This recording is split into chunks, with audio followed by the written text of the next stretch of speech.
It was a calm, quiet night on Earth. The stars glittered softly, and the moon bathed the cities below in silver light.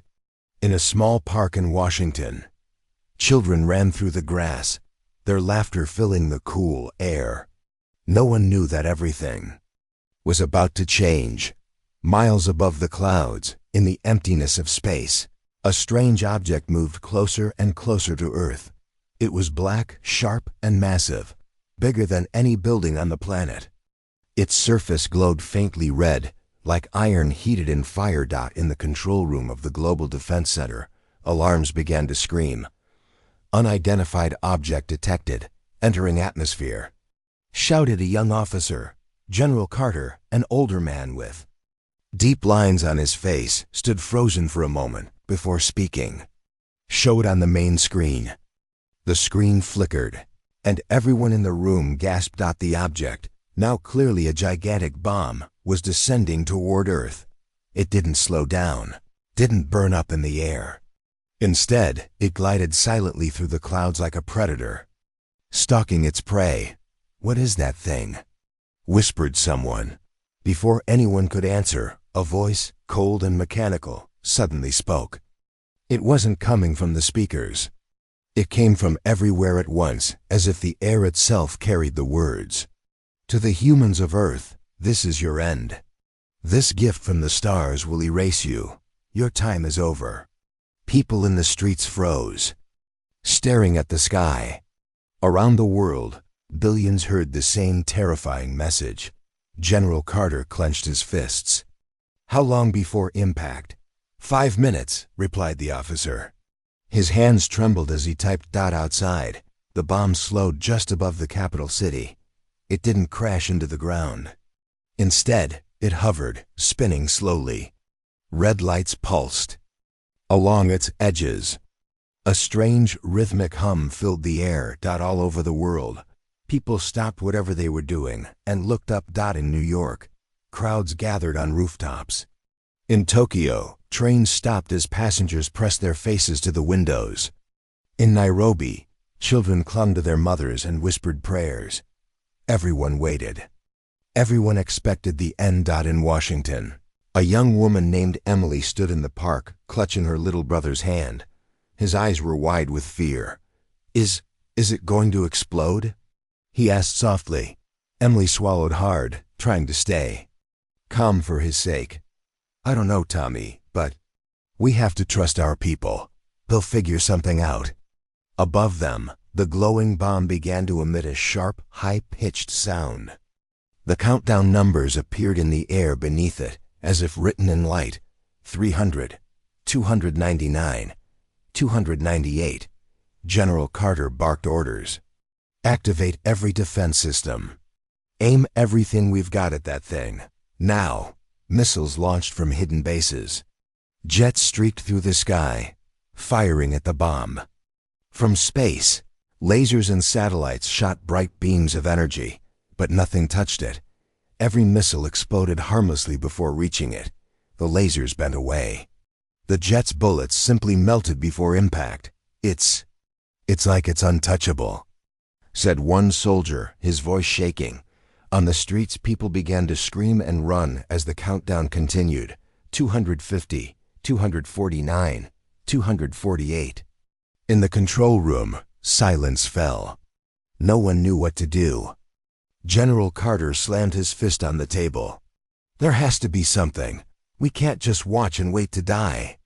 Suddenly, another voice, quiet and calm, spoke up. "There is something." Everyone turned. A man in a dark suit had entered the room without anyone noticing. He wore no badge, carried no weapon, but his eyes were sharp, and his presence made the room colder somehow. "Who the hell are you?" demanded Carter. "My name isn't important," the man said. "What matters is that you stop firing at it, right now." Carter narrowed his eyes. "Stop firing? Are you insane? That thing is about to wipe us all out." The man shook his head. "You've already lost. Your weapons are useless, but if you let it finish what it started, you may discover something you don't expect."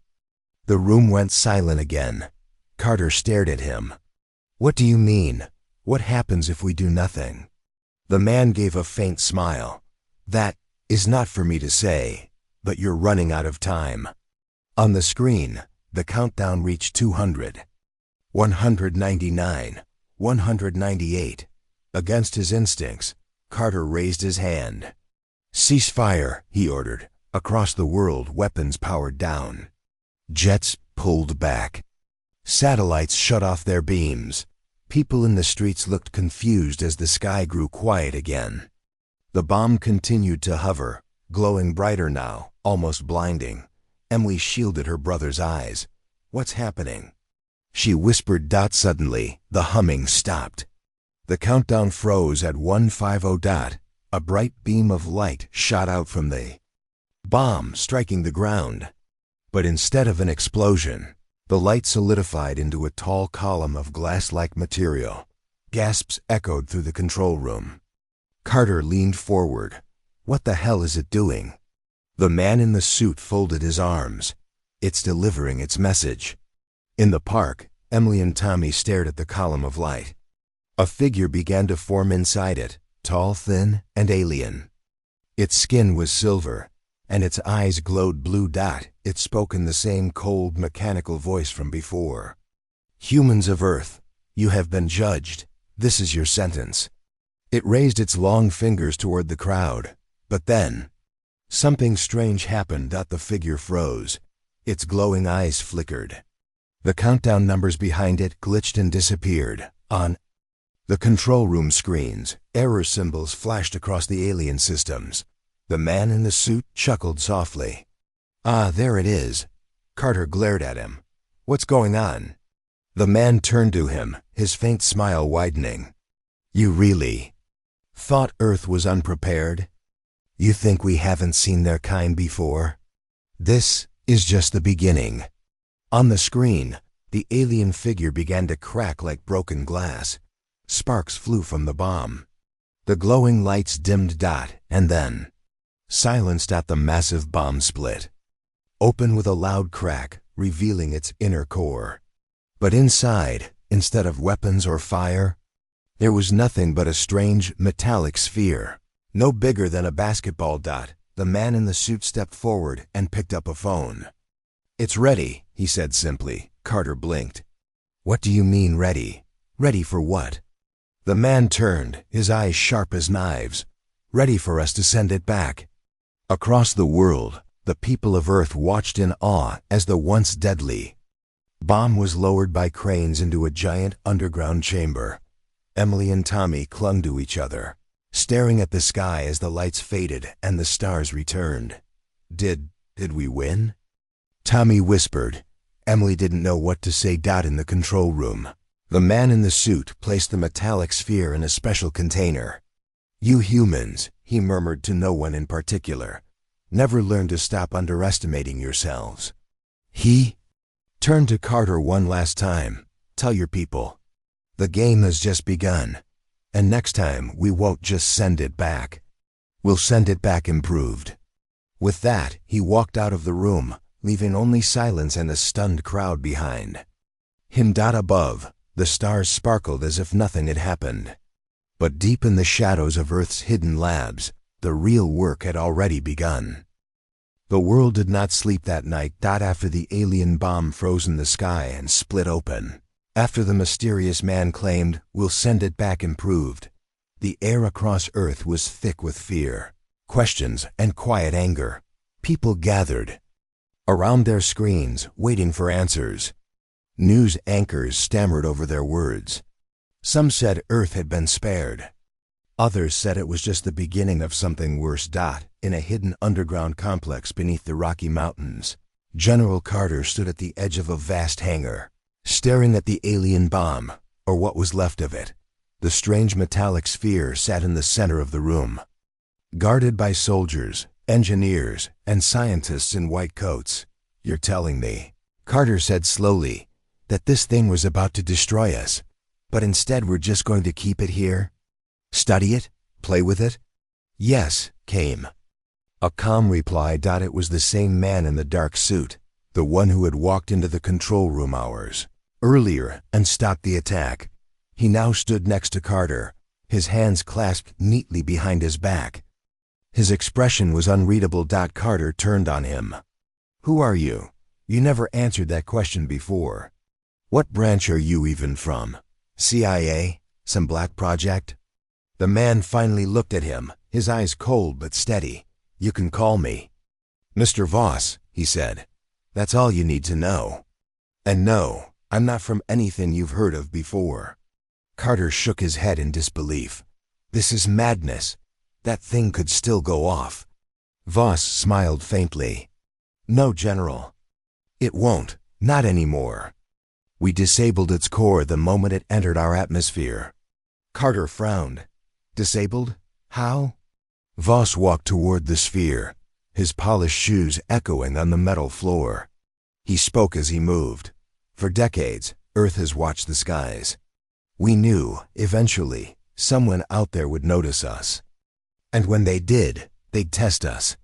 Send something to see if we were weak, see if we'd panic, collapse, submit." He placed his hand gently on the sphere. "But we're not weak. Are we?" Carter didn't answer.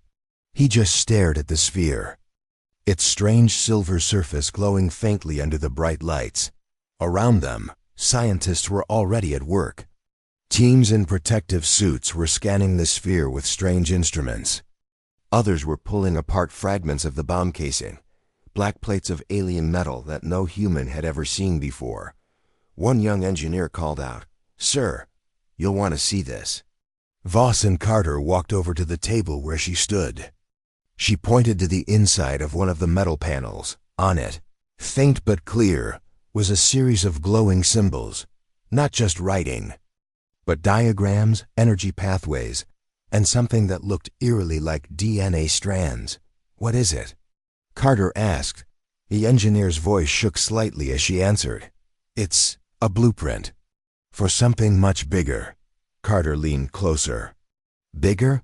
Bigger than this bomb?" She nodded. "Sir, I think this bomb wasn't just meant to destroy us. It was a test. They left instructions here, as if daring us to understand it, to build something from it." Voss's faint smile returned. "Very good," he murmured, exactly as expected.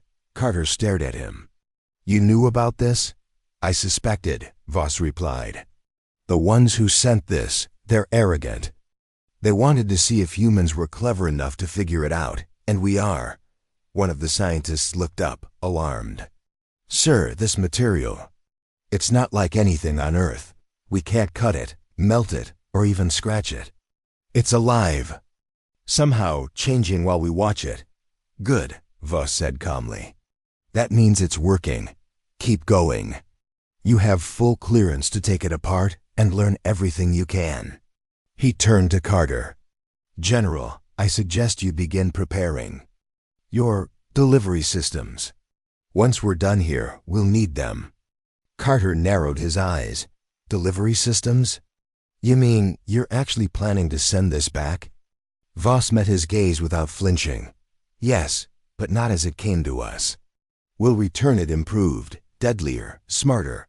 Our message to the galaxy will be clear: don't test Earth." Carter was silent for a long time. Finally he spoke. "You really think we can do this? That we can improve it? Use their own technology against them?" Voss tilted his head slightly. "General," he said quietly, "that's what humans do best." Meanwhile, across the galaxy far from Earth, on a distant alien world, a council of tall, thin beings gathered around a great black table. Holographic images floated above them, images of Earth, of the bomb, of the humans staring up at it. In fear, one of the aliens spoke, its voice like wind over glass. "Report. Has the weapon completed its purpose?" Another alien, smaller, nervous, shook its head. "No, Overseer, the humans did not panic. They did not destroy themselves. They stopped the countdown somehow, and then silence. We lost contact with the device."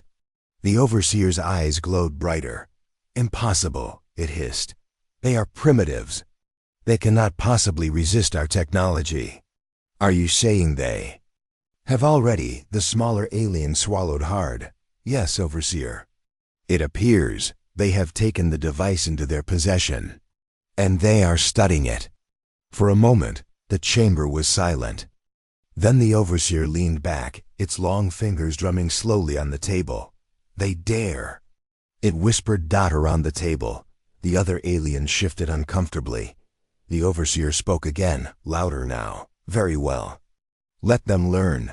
Let them think they are clever. When they fail, their despair will be even greater. It rose to its full height, towering over the others. Prepare the next phase. If they send it back, we will be ready to crush them completely. But deep inside, for the first time, the Overseer felt a flicker of doubt. Back on Earth, the hours turned into days. In the underground labs, progress was faster than anyone expected. The alien metal, once unbreakable, began to open under special frequencies of sound discovered by human scientists. Inside the sphere were layers of intricate machinery, glowing crystals, and streams of energy that seemed to flow like liquid light. Emily and her little brother Tommy, now living in a secure underground shelter, watched the news on a small screen. The headlines were bold. Earth dissects alien bomb. Humans turning enemy weapon into secret project. Returning fire, Earth strikes back. Tommy looked up at his sister with wide eyes. Are we really winning? Emily squeezed his hand gently. I don't know, Tommy, but it looks like we're not losing. In the lab, the scientists worked tirelessly. They discovered that the bomb wasn't just a weapon, it was also a storage device. Inside were maps of the galaxy, data about dozens of alien worlds, and even instructions for building ships capable of crossing the stars. Vo stood quietly in the corner, watching as the pieces came together. One scientist finally turned to him, her face pale with excitement. Sir, it's ready. We've done everything we can. It's improved. More powerful than anything we've ever seen. And smarter. Voss nodded. Good. Package it. The message is clear. The metallic sphere, now glowing blue and gold, humming with energy, was placed into a sleek black launch capsule. The alien symbols on its surface now intertwined with human writing. Return to sender. Voss looked at Carter one last time. General, he said softly, when they see what we've done, they'll finally understand. Carter exhaled slowly, his face a mixture of pride and fear. I hope you're right, he murmured as the massive launch platform opened to the sky, and the capsule was loaded into position. The world watched. Again. This time, there was no panic. Only silence. The countdown began. 5, 4, 3, 2, 1.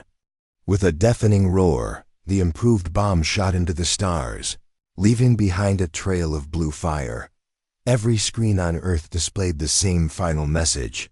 We've kept your gift, we've made it better. Now it's your turn. The alien bomb, or what was once a bomb, now sat on a wide table in the middle of Earth's most secure underground lab. Its outer shell had been removed and neatly stacked along the walls.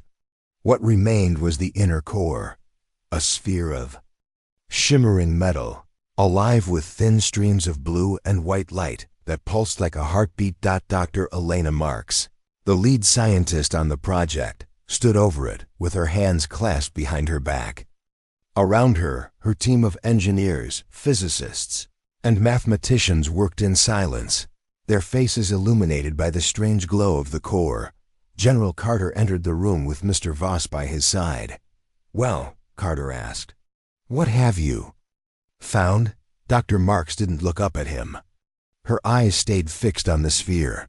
It's not just a bomb, she said softly. It's something much more. Carter frowned. You've been saying that for 2 days now. What does that mean? Doctor. Marks took a breath. It means this wasn't designed only to destroy. This device is a test and a blueprint. It's full of alien technology we've never seen before. But it's also showing us how it works. Almost like it wants us to figure it out, Vos finished for her. Marx nodded. The sphere hummed louder, as if it had heard them.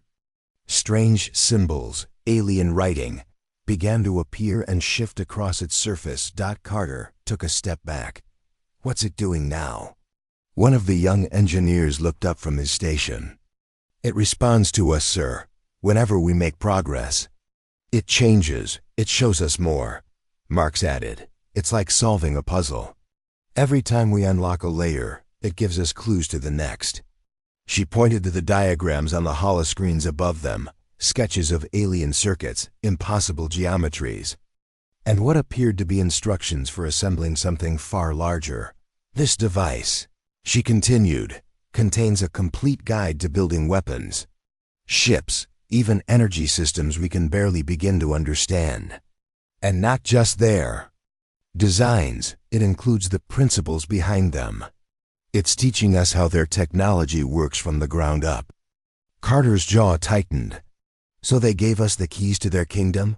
Vos spoke quietly. Or they're daring us to open the door. At that moment, the sphere emitted a high-pitched tone and began to rotate slowly.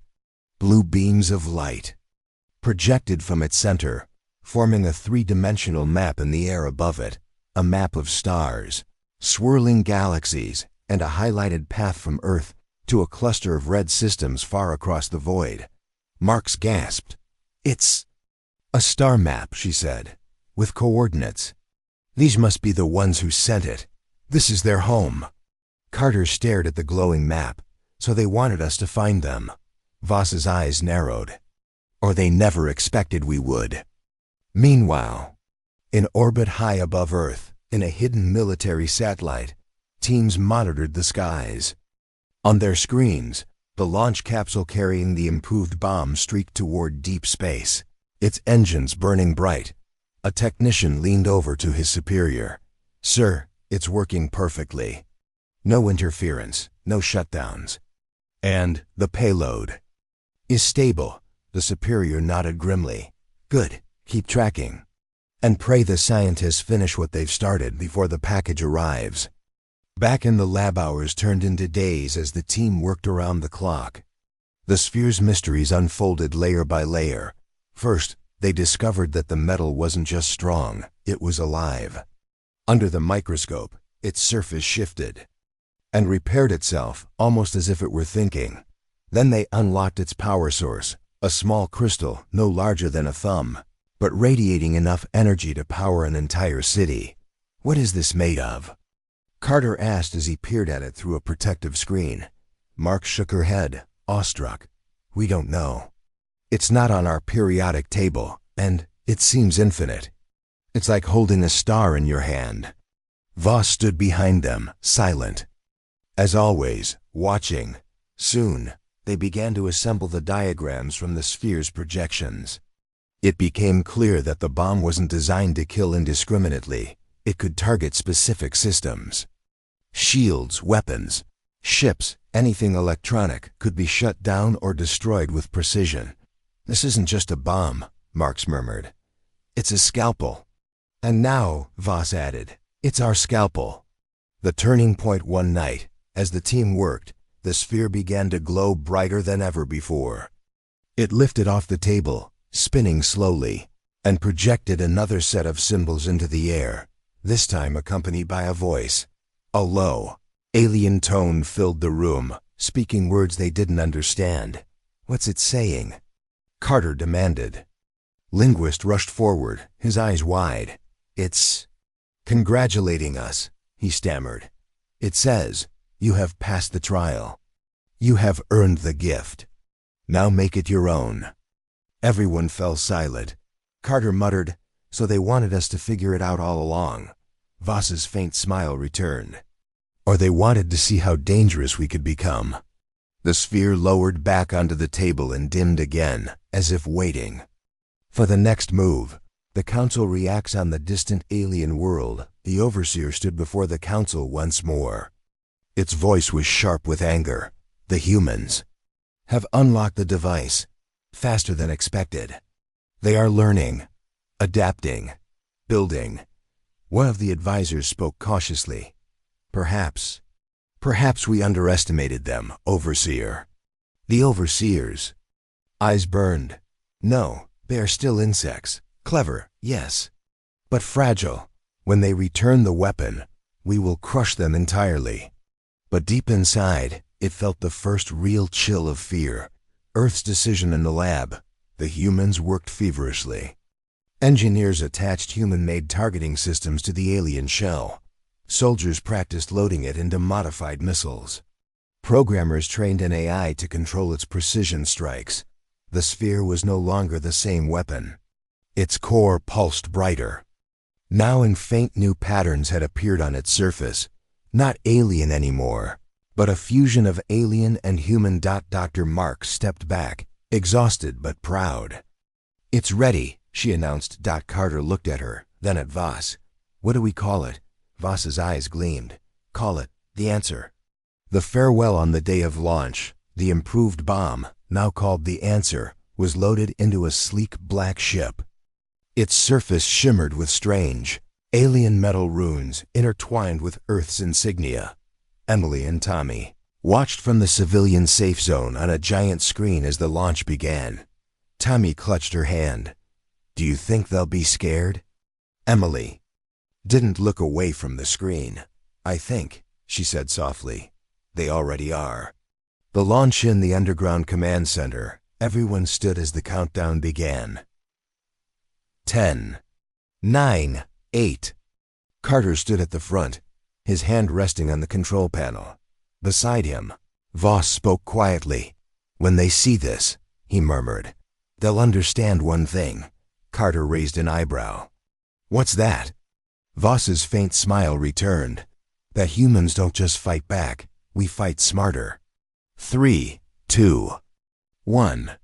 The room shook as the launch platform opened, and the Answer shot into the sky, blazing a trail of gold and blue light as it climbed into the stars. On every screen on Earth, the same message appeared in bold letters. We've discovered your secrets. We've improved your design. Now we're sending it home. And with that, the Answer disappeared into the darkness, leaving behind a silent, determined planet. The launch of the Answer shook the world and the galaxy. From the deserts of Africa to the streets of Tokyo, humans stared at the sky that night, watching the golden streak of light disappear into the stars. There was no cheering, no celebration, only silence, because everyone understood what it meant. This was not just revenge, it was a warning. But the Answer was more than just a bomb now. It was something entirely new. In the hidden facility, 2 days after launch, deep beneath the Rocky Mountains, General Carter, Dr. Marks, and Mr. Voss stood in a sealed room as another team of scientists worked on a second device, a backup. It looked nothing like the original bomb now. The alien shell had been reshaped and polished, with human metal fused seamlessly into its surface. The glowing alien runes now danced alongside sharp human letters that spelled the Answer MKIDR.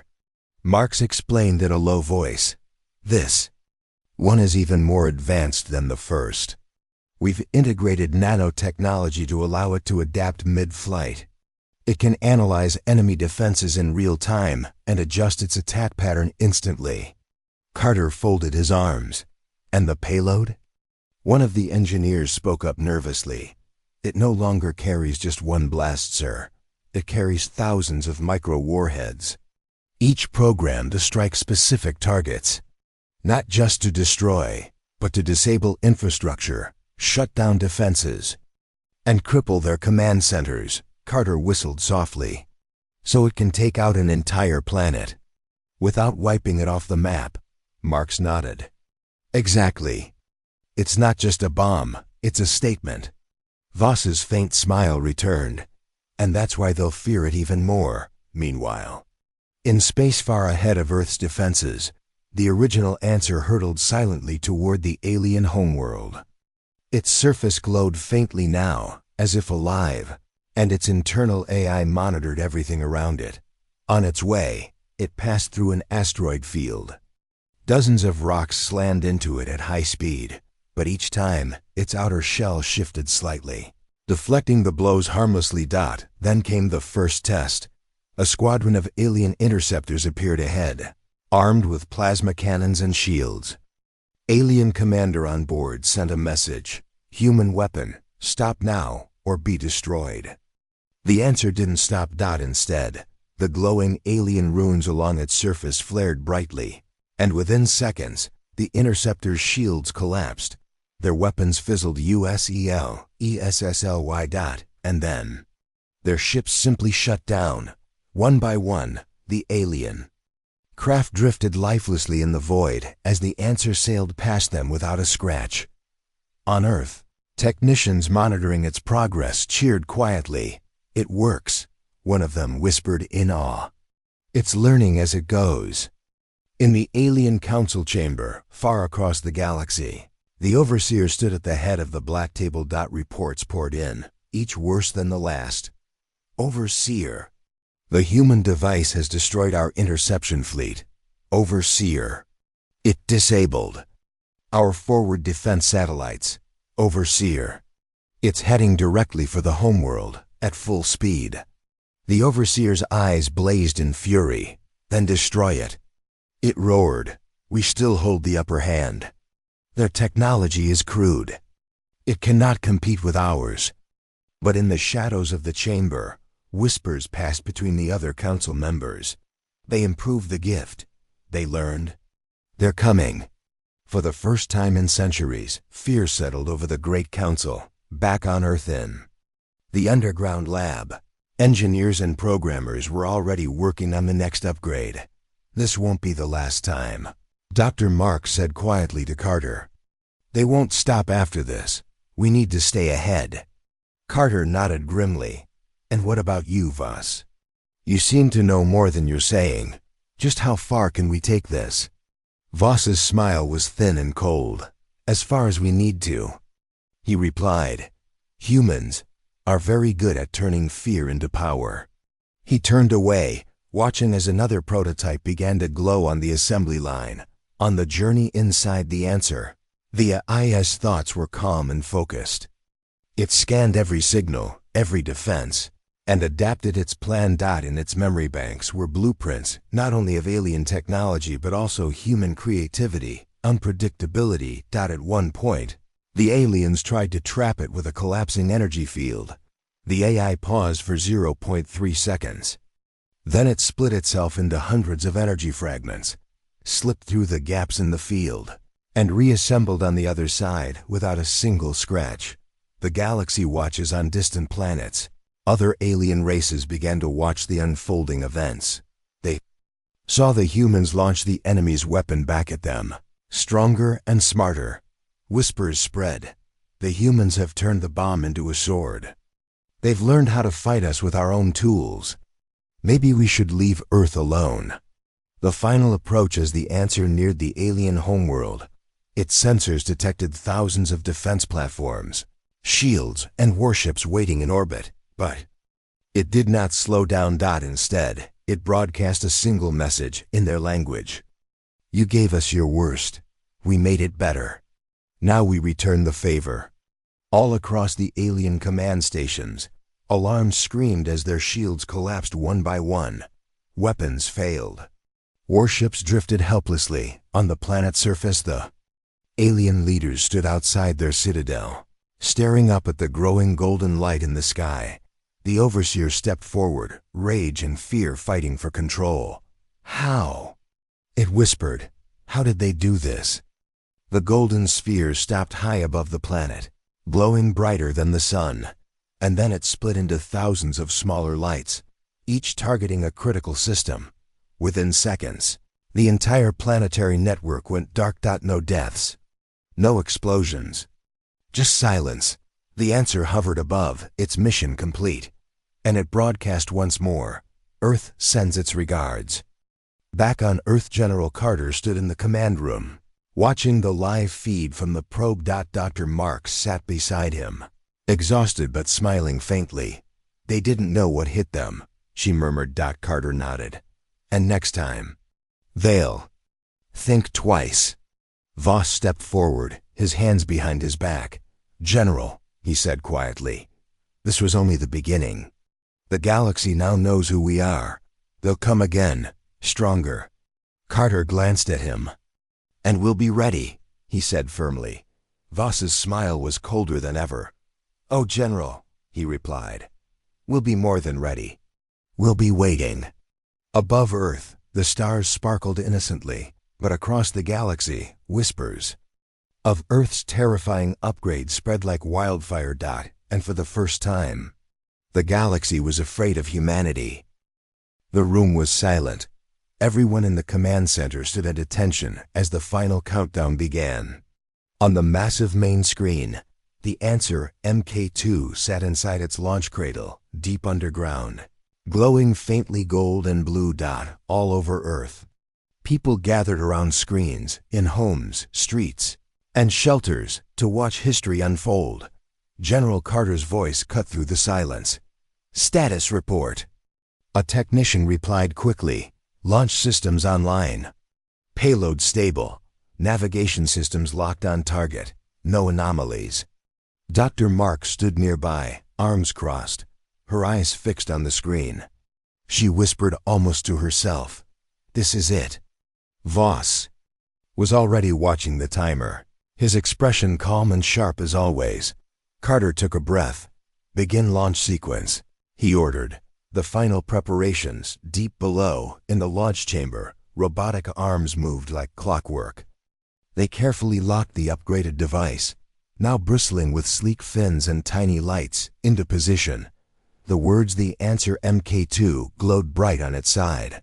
Voice over the intercom echoed through the hangar. "Final checks complete. All clear for ignition." The engineers stepped back as the platform began to rise, carrying the payload toward the surface. Above ground, the giant steel doors of the launch silo opened slowly, revealing a cold, starry night. The air shimmered faintly from the power humming through the bomb's shell. Emily and Tommy stood in the crowd just a few miles from the site, bundled in jackets, staring at the glowing tower in awe. Tommy gripped his sister's sleeve. "Is it really going to their planet?" he asked. Emily nodded, her eyes never leaving the weapon. "Yes," she whispered, "and this time, they'll know what we can do." The message in the command center, a quiet beeping, filled the room. "Sir," said one of the technicians, "we've received an incoming signal." Carter frowned. "From where?" The technician swallowed hard. "The alien homeworld, sir. It's a plea to stand down." On the screen, alien text scrolled across, quickly translated by Earth systems. "Humans, do not send it. We will negotiate. We will give you anything. Stop this." A low murmur ran through the room. Carter glanced at Voss. "They're already afraid," Carter said. Voss's faint smile returned. "Good," he replied simply. Carter turned back to the screen and spoke clearly into the microphone. "Message from Earth to the galaxy. We don't negotiate under threat." The technician sent the reply. No more signals came. The countdown to giant numbers glowed red above the launch platform. 10, 9, 8. In the crowd, Emily held Tommy close. As the air vibrated with energy. In the command center, Dr. Mark stood straighter, her hands tight behind her back. Voss's voice was low but steady. "This is more than a weapon," he said quietly. "This is a lesson." 7, 6, 5. In orbit, Earth satellites and cameras focused on the platform, ready to track the answer as it rose into space. Carter's eyes narrowed. "We don't start wars," he muttered, "but we finish them. 4, 3, 2. The room fell silent. 1. Launch. The ascent, a deafening roar, shook the Earth as the answer MK2 exploded from its cradle, blazing into the sky. Flames and smoke billowed behind it, painting the clouds gold and white.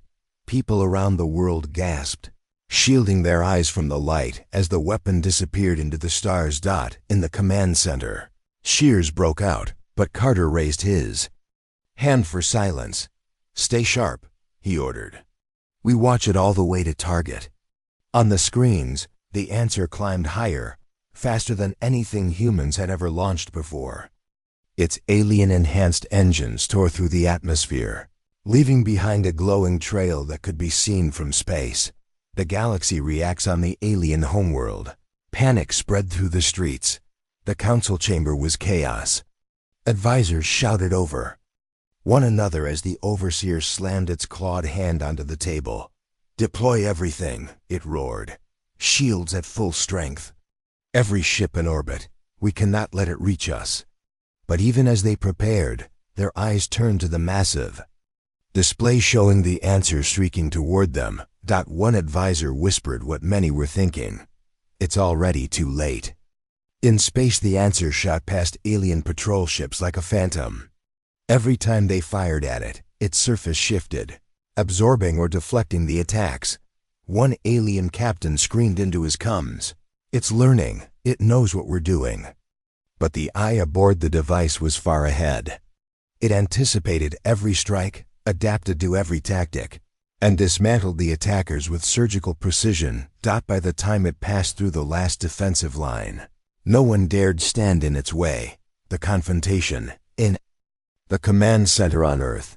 Carter watched the live feed as the answer hovered over the alien homeworld. It had split into dozens of smaller fragments, each one glowing and spinning, poised to strike at key locations. Dr. Marks covered her mouth. Amazed. "Magnificent," she whispered. On the alien planet, the overseer stood on the steps of its palace, staring at the blazing lights above. A booming, mechanical voice echoed from the sky. "You sent us your worst. We send you your lesson. The galaxy will not forget." Then the fragments rained down, but not as explosions. Instead, they struck power plants, military bases, and communication centers with pinpoint accuracy. Every defense system shut down. Every ship in orbit drifted powerless. The alien capital went dark. The silence for the first time in recorded history. The alien homeworld was completely quiet. No weapons fired. No engines roared. Above them, the answer reassembled into a single sphere and hovered silently for a few moments before broadcasting a final message.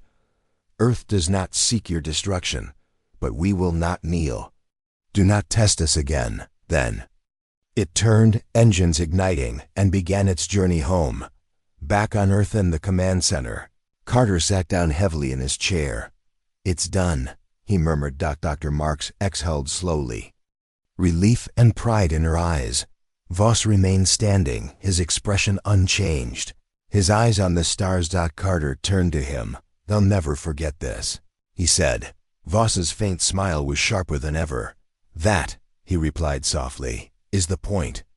In the crowd, Emily hugged Tommy tightly as the news spread across the screens. Alien homeworld neutralized, Earth victorious. Tommy looked up at her, eyes wide. "Do you think they'll ever come back?"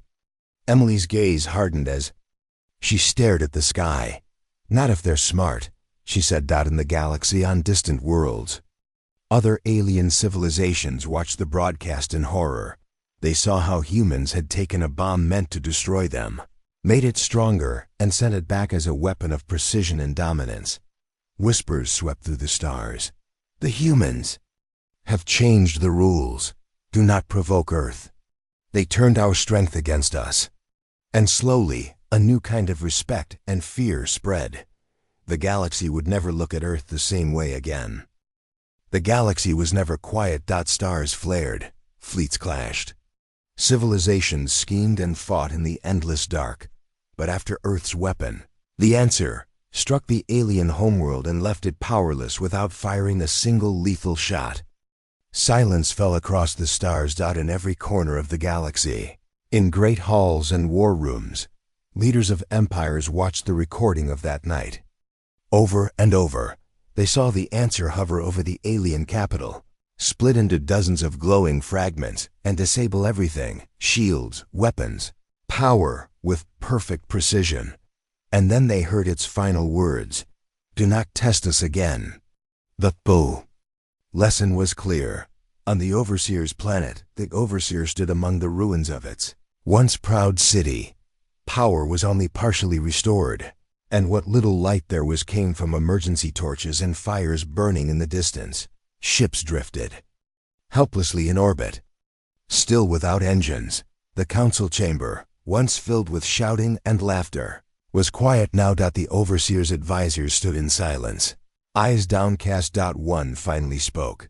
"They did not destroy us," he said, voice trembling. "They could have, but they didn't." Another added, "They only showed us what they could do." The Overseer's claws dug into the table as it whispered bitterly, They made us look like insects before the galaxy." No one dared to respond. A ripple through the stars in the Triarch courts of the Zalari Dominion.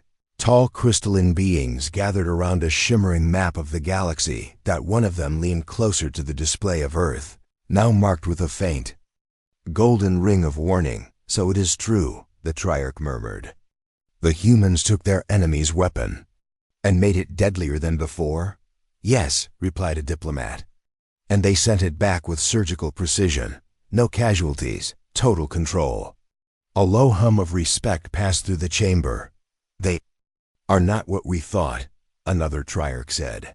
"They are worse," someone else added. "Clever, relentless, resentful." On a distant mining world, miners of a reptilian species paused their work when a hologram projected the event in the sky above them. They watched the answer as it struck silently, shutting down the enemy world without a single explosion. One miner muttered, "If they can do that to them, what chance do we have?" Another spat on the ground and shook his head. "Leave Earth alone. That's what chance we have." The others nodded quietly. Back on Earth in the command center, General Carter stood by the window, staring up at the stars. The room was quiet now. No alarms, no frantic typing, just the steady hum of monitors and soft lights. Dr. Marks walked in, holding a tablet. "General," she said softly, "we've received responses." Carter turned to her, brow furrowed. "What kind of responses?" She handed him the tablet. On the screen were dozens of messages from alien civilizations. "Earth, we wish to open peaceful relations. Humanity, we acknowledge your strength. Let us talk. Request, cease hostilities. We are ready to negotiate." Carter read through them slowly, then set the tablet down. "They're afraid," he said quietly. Marks hesitated. "Or," she replied, "maybe they finally respect us." At the far end of the room, Vos stood watching the stars. Without turning, he spoke. "They fear what they respect, and they respect what they fear. It's the same thing." Voss's revelation later that night. Carter found Voss alone in the observation deck. The stars stretched endlessly before them, but Carter's eyes stayed on Voss. "You knew this would happen," Carter said flatly. Voss didn't look at him. "I suspected," he replied. "I've seen how humans react when they're cornered. And I've seen how the galaxy underestimates us." Carter shook his head. "You gambled with all of us. That thing could have blown up the planet before we even touched it." Now Voss turned to him, and his expression was cold and sharp. "That's what they were counting on," he said. "Fear, panic, weakness. But you saw what happened instead. We adapted. We learned. We made their greatest weapon. Our own, that is humanity's gift." Carter stared at him for a long moment. Then he finally said, "I hope you're right. I hope we didn't just paint a bigger target on ourselves." Voss's faint smile returned. "Oh," he said softly, "we did. But now they know the price of aiming at it."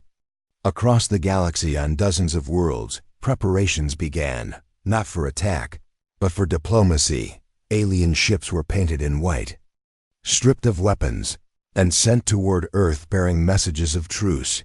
Treaties were drafted overnight. Even the boldest warlords whispered warnings to their generals. "Do not touch Earth. If you see a human ship, turn away. They fight with our weapons better than we do." Emily and Tommy at home. Emily sat with Tommy on the rooftop of their building. staring at the night sky. The news was everywhere now. The galaxy knew Earth's name. Tommy leaned his head against her shoulder. "Will they come back?" he asked. Quietly. Emily thought for a moment before answering. "Maybe," she said. "But if they do, we'll be ready." He nodded. Double quotes. "Do you think they're scared of us now?" he asked. She smiled faintly. "They should be," she replied. A warning and a promise back in the hidden lab. Dr. Marks walked down the long corridor toward a sealed chamber. Inside sat the original sphere, the alien bomb now inert but still. Faintly glowing, on the wall above it hung a simple plaque, "Return to Sender." She stood there for a while, thinking about what they'd done. Behind her, Voss appeared quietly. "We've sent our message," he said. Marks didn't look at him. "And if they don't listen?" she asked softly. Voss's answer was calm and chilling. "Then," he said, "we'll speak louder." The galaxy whispers from one end of the stars to the other. The story spread. The humans took the bomb we sent to destroy them and sent it back as a warning. They do not kneel. They do not break. They adapt. And they remember. And so the galaxy learned to watch Earth differently. Not as a fragile world of flesh and stone, but as something sharp, unpredictable, and far more dangerous than anyone had imagined.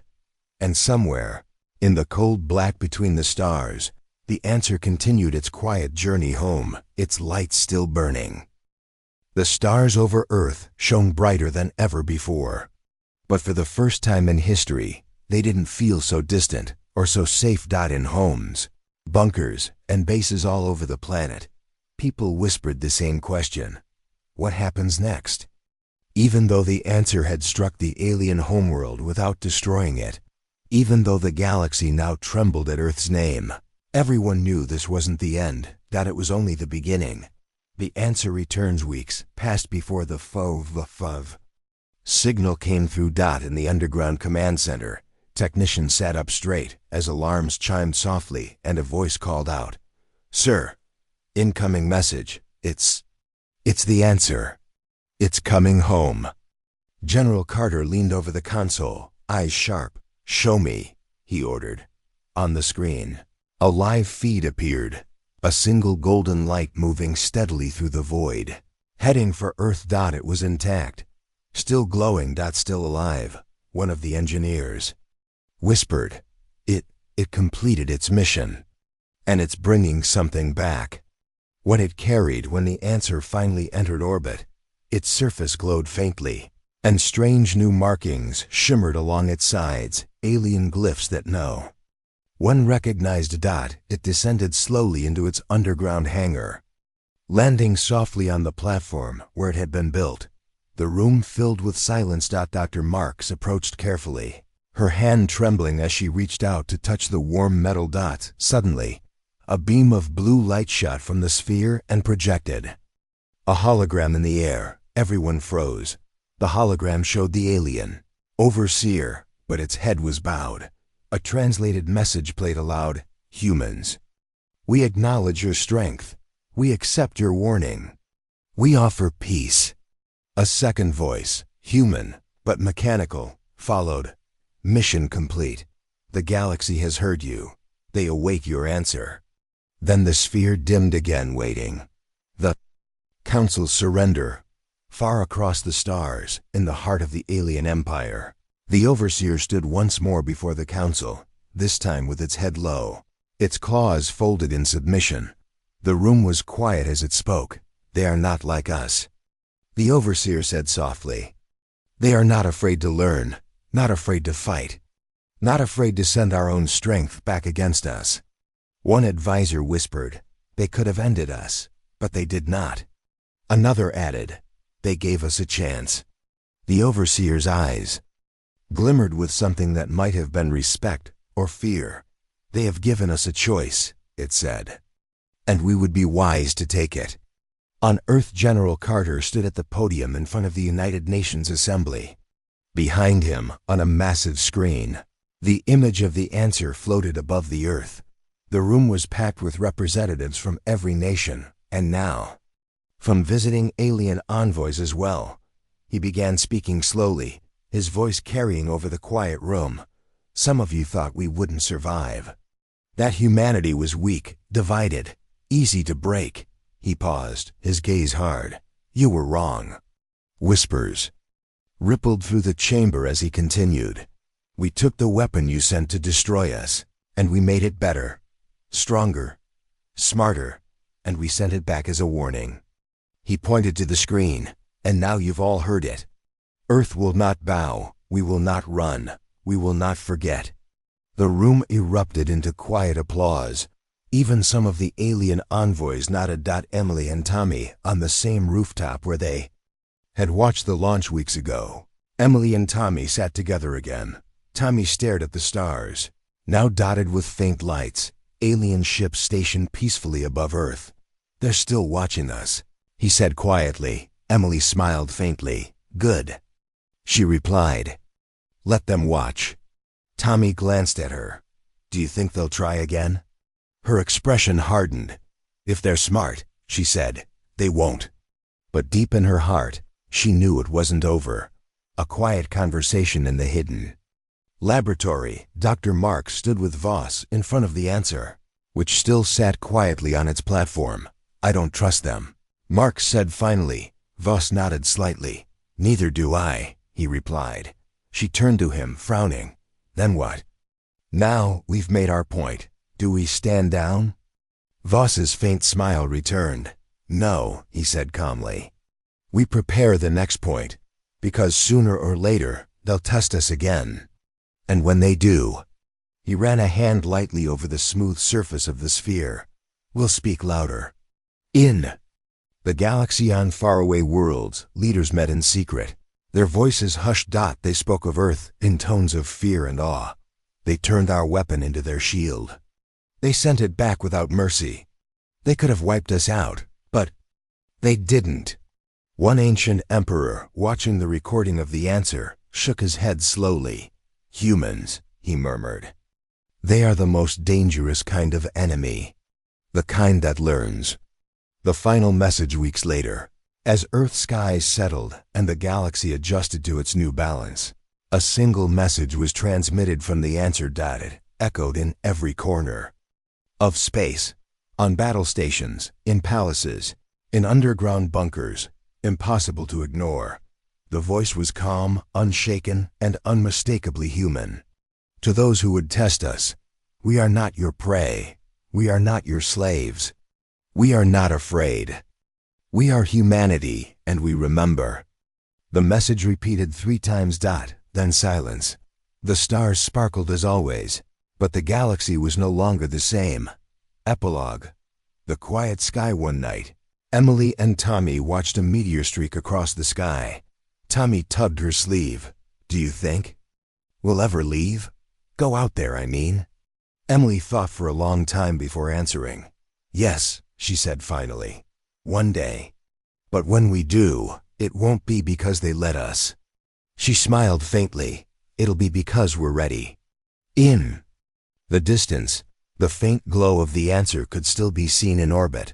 A quiet guardian, a reminder to the galaxy of what Earth was capable of, and for the first time in 1,000 years, the stars above looked a little less cold. The galaxy had changed, and Earth had changed even more. It had been a year since the answer returned, and the stars above no longer seemed so far, or so untouchable. For the first time, humanity stood not as a fragile world at the edge of the galaxy, but as a force to be respected and feared. But what comes after fear? That was the question everyone was asking now. Building the future in the vast underground facility where the answer had been born. Workers moved like ants. Steel rang against steel. Sparks lit the air. But this time, they weren't building just one weapon. They were building a fleet. Rows of golden gleaming ships stood half complete in their cradles. Some were modeled on the answer, others entirely new. Faster, smarter. Deadlier. At the center of it all stood General Carter, hands behind his back, watching as engineers tested the engines of a massive new carrier. Dr. Marks approached him with a tablet. Production is ahead of schedule, she reported. First strike group will be operational within the month. Carter nodded slowly, his eyes fixed on the ships. And the galaxy? He asked. Marks gave a faint smile. They're watching, quietly. No threat so far. Just trade offers and apologies. Carter's jaw tightened. They won't stay quiet forever, he murmured. No, Marks agreed. But when they speak again, we'll be ready. Voss's plan in a private room high above the facility. Voss stood alone, gazing out at the construction below. A soft chime sounded behind him, and a young officer entered, saluting nervously. Sir, he said, the Council of Worlds has requested a delegation from Earth. They say they want peace and an alliance. Voss didn't turn around. Do you believe them? He asked quietly. The officer hesitated. No, sir, he admitted. Voss's thin smile appeared. Good, he said. Then you're learning. He finally turned, his eyes cold and sharp. Prepare the delegation, he ordered. We'll go. But we'll go on our terms. Across the stars on distant worlds, leaders of alien civilizations continued to meet in secret. Some spoke of revenge. Others spoke of fear. But more and more spoke of respect and caution. They did not destroy us when they could, one counselor said quietly, but they showed us that they could. That is more terrifying than destruction. Another leaned forward. They have built more weapons now, she warned. More ships. They are not waiting for us to strike first next time. The chamber fell silent, and in that silence, the galaxy held its breath. Emily and Tommy on a quiet hill outside the city. Emily and Tommy lay in the grass, staring up at the stars. Tommy was taller now, but his eyes still held the same curiosity. Do you think, he asked softly, we'll ever go out there, like, really go? Not just send bombs and ships, but people? Emily smiled faintly, her gaze steady on the sky. One day, she said, we'll go, but this time, they'll be the ones holding their breath. Tommy grinned. I hope I get to see it, he said. You will, Emily promised. The first fleet. When the day finally came, millions gathered to watch. The first Earth fleet, 10 ships of gold and silver, each brimming with both human and alien technology, stood ready on the launch platforms. Engines roared. Lights flared. Carter stood at the head of the ceremony, his voice calm but firm. Today, he announced, we take our place in the galaxy, not as prey, not as slaves, but as equals. And if anyone doubts it, he glanced at the answer, still hovering silently in its chamber, watching. They're welcome to test us. The crowd erupted in cheers as the ships rose into the air, one by one, and vanished into the sky. A quiet warning later that night. Voss stood before the silent sphere of the answer, alone again. His reflection glimmered faintly in its golden surface. He placed a hand on the metal and spoke softly, as if to himself. They're watching us, waiting, plotting.